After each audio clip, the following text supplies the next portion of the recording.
Bonjour chers amis internautes, vaillants membres de la communauté Sport Santé Plus. Merci parce que c'est grâce à vos likes, grâce à vos partages, grâce à vos encouragements que cette page fait son bonhomme de chemin et continue de faire du bien à tous ces sportifs de tout niveau, de tout lieu, de tout pays. Et nous continuons allègrement vers ce développement communautaire où nous nous donnons la main. Il est important de poursuivre sur notre thème qui nous réunit et pour cela, on passe par un chapitre de physiologie et essentiellement qui va aborder le fonctionnement du système cardiovasculaire.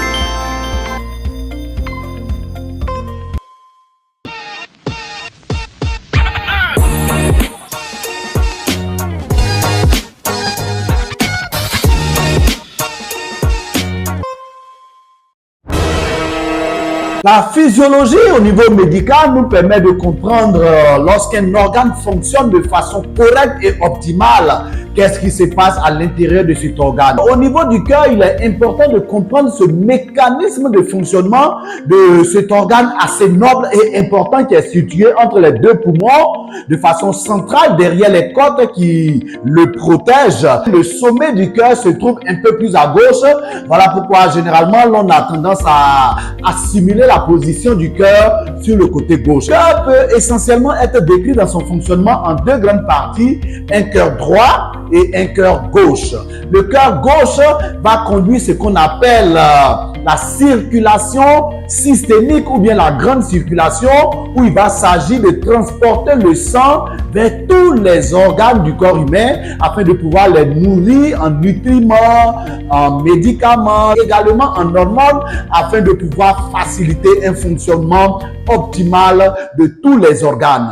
Le cœur gauche va permettre à tout le sang qui arrive de pouvoir aller alimenter toutes ces structures qui ont besoin d'oxygène dans leur fonctionnement. Le cœur droit va conduire ce qu'on appelle la circulation pulmonaire ou bien la petite circulation.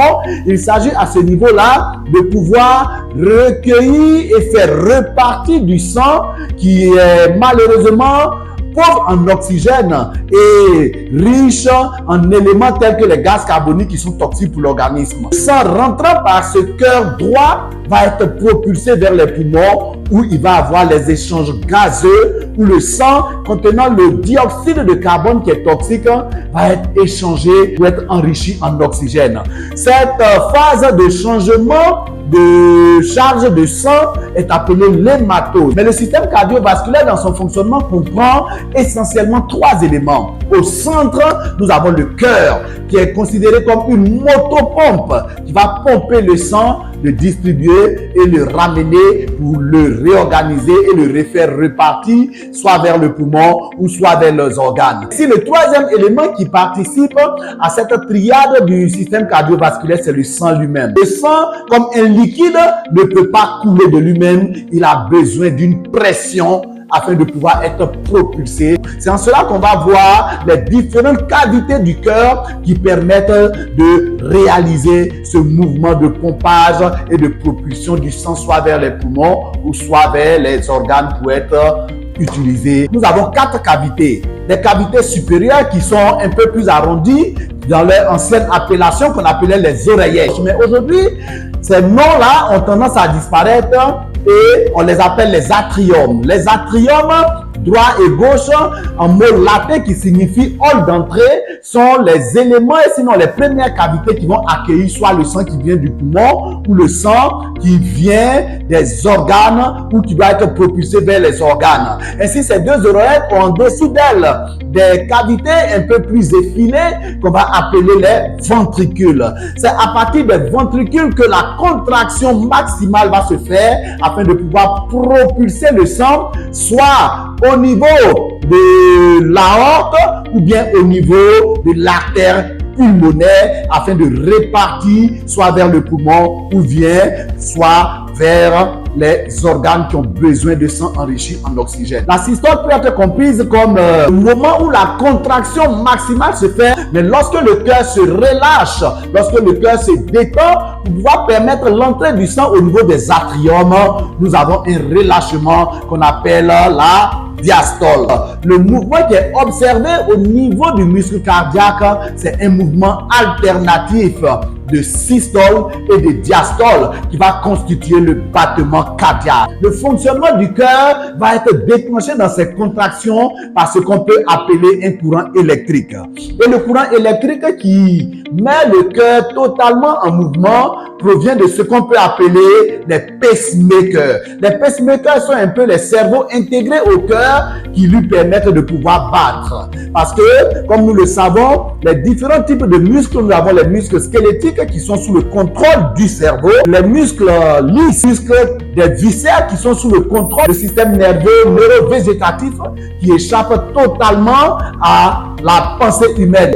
Au niveau du cœur, c'est un muscle particulier qui ne s'arrête jamais de battre grâce aux pacemakers qui sont également les petits cerveaux intégrés au cœur et qui facilitent ces mouvements de contraction et de relâchement qui va permettre un fonctionnement optimal au niveau du cœur. Les valves sont des sortes de portes qui sont situées entre les atriums et les ventricules et qui sont situées également entre les ventricules et les différents vaisseaux artères ou veines qui doivent conduire le sang soit vers le poumon ou soit vers les organes. Nous ne voulons pas être compliqués comme nous le disons dans toutes ces vidéos, mais ces petites portes appelées valves s'ouvrent uniquement dans un sens, de telle sorte que lorsque quittant l'atrium, le sang va descendre dans le ventricule, ce sang ne puisse pas retourner encore là où il est quitté parce que le sens contraire est impossible. Il est également valable lorsque le sang est propulsé à partir des ventricules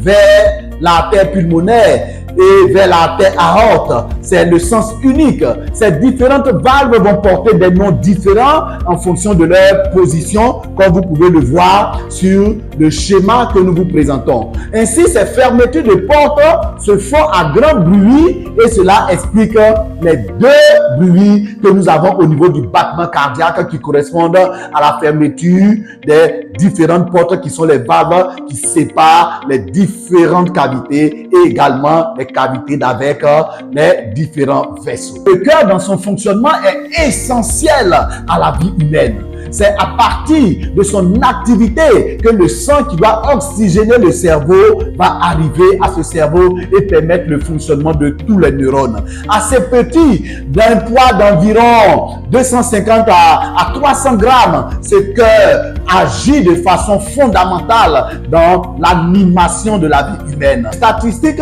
estiment que dans son fonctionnement, pour une personne âgée d'environ 60 ans, son cœur a battu dans les différents mouvements plus de 3 milliards de fois. Tous les systèmes de vaisseaux qui alimentent le cœur, qui constituent le système cardiovasculaire, peut être estimé à plus de 95 500 km de vaisseaux qui vont assister le cœur dans son fonctionnement dans tout ce système cardiovasculaire. Il faut signaler également que les battements cardiaques pour une personne au repos et adulte sont en moyenne de 60 à 80 voire 100 battements cardiaques à la minute.